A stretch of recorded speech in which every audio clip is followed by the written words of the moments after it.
Muchas empresas creen que los instrumentos financieros son un tema exclusivo de bancos o grandes corporaciones, pero no. Y aquí está el problema. Porque aunque tengas una empresa pequeña o mediana, probablemente ya manejas instrumentos financieros y ni siquiera te has dado cuenta. Cuentas por cobrar, préstamos, inversiones, cuentas por pagar. Todo eso entra dentro de la NIF 9. Y si no lo manejas correctamente, puedes terminar mostrando riesgos que no existen. O peor aún, ocultando pérdidas importantes, y eso afecta directamente tus estados financieros. Te explico esto fácil. El objetivo de la NIF 9 es establecer cómo deben clasificarse, medirse y reconocer las pérdidas de los instrumentos financieros. En otras palabras, la norma busca que las empresas reflejen la realidad financiera de sus activos y pasivos financieros, porque antes muchas compañías solo reconocían pérdidas cuando el problema ya existía, y ahí era demasiado tarde. Ahora la lógica cambió. La NIF 9 busca anticiparse al riesgo. Y aquí viene la idea clave de toda esta norma. No esperes a que ocurra la pérdida, reconoce el riesgo desde antes. Y eso cambia completamente la forma de analizar cuentas por cobrar y otros activos financieros. Ahora, ¿a quién aplica? Prácticamente a todas las empresas, porque casi todas manejan efectivo, clientes, préstamos o inversiones. No necesitas ser un banco para aplicar NIF 9, incluso una empresa comercial pequeña puede verse impactada. Ahora, uno de los temas más importantes de esta norma, la clasificación de los instrumentos financieros, porque no todos se registran igual. La NIF 9 establece categorías dependiendo del modelo de negocio y de cómo se generan los flujos de efectivo. Y aquí muchas empresas se complican. Pero te lo explico simple. La norma busca responder dos preguntas. ¿Por qué tienes ese activo financiero? ¿Y cómo genera dinero? Por ejemplo, si tienes una cuenta por cobrar de clientes, normalmente el objetivo es cobrar el efectivo. Entonces generalmente se mide al costo amortizado. Pero si tienes inversiones para negociar constantemente, la lógica cambia. Y ahí puede entrar el valor razonable. Ahora, te doy un ejemplo práctico. Imagínate que tu empresa presta dinero a un cliente. Si tu intención es cobrar capital e intereses, ese instrumento puede ir al costo amortizado. Pero si compras inversiones para venderlas rápidamente, debes medirlas de otra forma. Y aquí empiezan muchos errores, porque algunas empresas registran todo igual, sin analizar el objetivo real del instrumento financiero.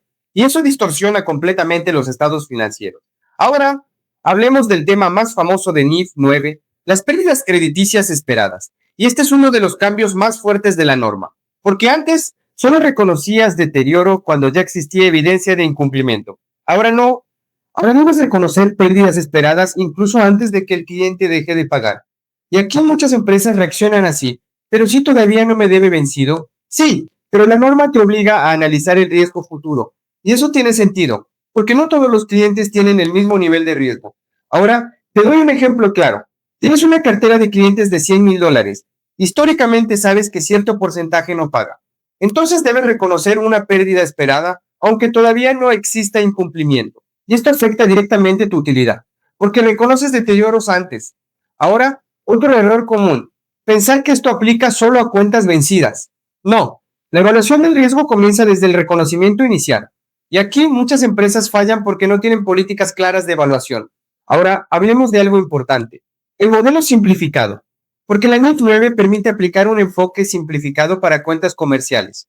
Y esto facilita mucho el análisis, especialmente en empresas con alto volumen de clientes. Aquí normalmente se utilizan matrices de deterioro, es decir, porcentajes históricos ajustados según el riesgo actual.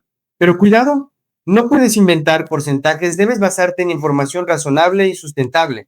Por ejemplo, si históricamente tus clientes pagan bien, tu deterioro esperado puede ser menor, pero si el sector económico atraviesa problemas, debes ajustar ese análisis. Y aquí entra muchísimo criterio profesional. Ahora, otro punto clave, el valor razonable. Muchas inversiones financieras deben medirse a valor razonable.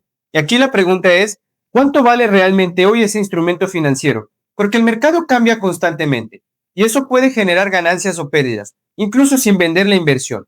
Y aquí muchas empresas se sorprenden porque dicen, pero si no he vendido nada, sí, pero el valor cambió y la norma busca reflejar esa realidad. Ahora, otro error frecuente, no actualizar las mediciones, porque algunos instrumentos financieros deben reevaluarse constantemente y si no actualizas los valores, los estados financieros dejan de representar la realidad económica. Ahora, hablemos de los pasivos financieros, préstamos, obligaciones bancarias, deudas, Todo esto también entra en IF 9 y aquí aparece otro concepto importante, el costo amortizado, porque muchas obligaciones no se registran simplemente por el valor recibido. También deben considerarse intereses efectivos, costos de transacción y condiciones financieras. Ahora, te doy un ejemplo simple. Tu empresa recibe un préstamo de largo plazo, pero existen comisiones y costos asociados. Eso afecta el cálculo financiero real de la deuda. Y la NIF 9 busca precisamente reflejar ese costo económico verdadero. Ahora, otro tema importante, las renegociaciones, porque cuando modificas condiciones de un préstamo, pueden existir impactos financieros inmediatos. Y muchas empresas no los analizan correctamente. Por ejemplo, cambios en tasas de interés, plazos o descuentos. Todo eso puede generar ajustes contables. Ahora, vamos a otro punto clave, la cobertura contable. Y aquí muchas personas creen que esto es demasiado técnico, pero la lógica es sencilla. La cobertura busca reducir riesgos financieros. Por ejemplo, riesgo de tipo de cambio, riesgo de tasas de interés, riesgo de precios. Y la NIF 9 permite reflejar contablemente esas estrategias de cobertura. Ahora, imagina una empresa que importa productos en dólares. Si el dólar sube, sus costos aumentan. Entonces decide contratar instrumentos para protegerse del riesgo cambiario. Y ahí entra la contabilidad de cobertura. Ahora, otro error común, no documentar adecuadamente las estrategias de cobertura. Y eso es grave, porque sin documentación no puedes aplicar ciertos tratamientos contables. Ahora, hablemos del impacto real de esta norma. NIF 9 afecta directamente utilidades, patrimonio, indicadores financieros, riesgos y hasta decisiones de crédito. Porque si reconoces más deterioros, tu utilidad puede bajar, pero al mismo tiempo tu información será más realista. Y eso es justamente lo que busca la norma. Ahora, te doy otro ejemplo práctico. Una empresa tiene muchísimas cuentas por cobrar. En apariencia, su balance luce sólido, pero cuando analiza el riesgo de incobrabilidad, descubre que parte importante de la cartera tiene problemas. Entonces debe reconocer deterioro, y eso cambia totalmente la percepción financiera. Incluso, muchas empresas aparentan tener grandes activos, pero en realidad parte de esos valores probablemente nunca se cobrarán. Y ahí es donde NIF 9 obliga a sincerar la información financiera. Ahora, otro error importante, creer que NIF 9 es solo contabilidad, pero no, también implica análisis financiero, evaluación de riesgos y gestión empresarial.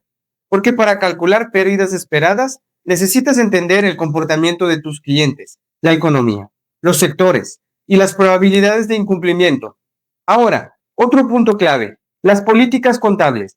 Tu empresa debe definir claramente cómo evalúa riesgo, cómo mide deterioros, cómo clasifica activos financieros, cómo calcula valor razonable y cómo documenta sus análisis. Porque sin políticas claras, todo depende del criterio individual y eso genera inconsistencias.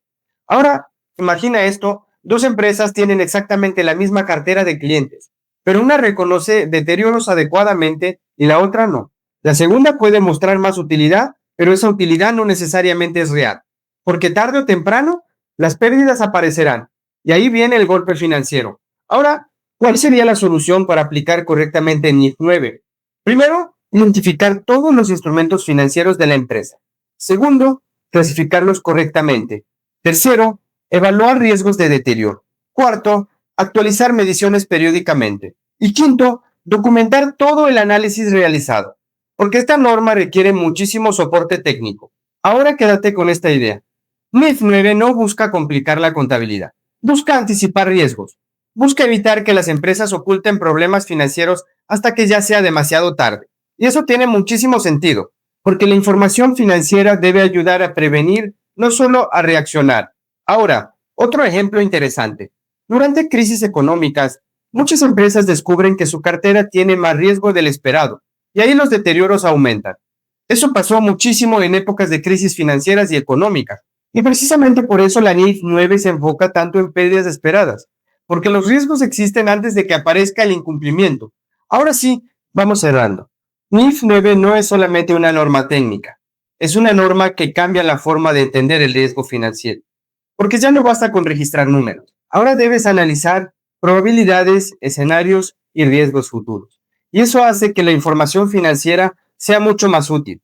Así que si tu empresa maneja clientes, inversiones o deudas, esta norma te impacta directamente. Y si no la aplicas correctamente, puedes estar mostrando una realidad financiera equivocada, porque el problema no siempre aparece hoy, a veces aparece meses después. Y cuando eso ocurre, ya es tarde para corregir decisiones mal tomadas. Y si quieres que te explique la siguiente norma de forma simple, comenta en y te preparo el siguiente video.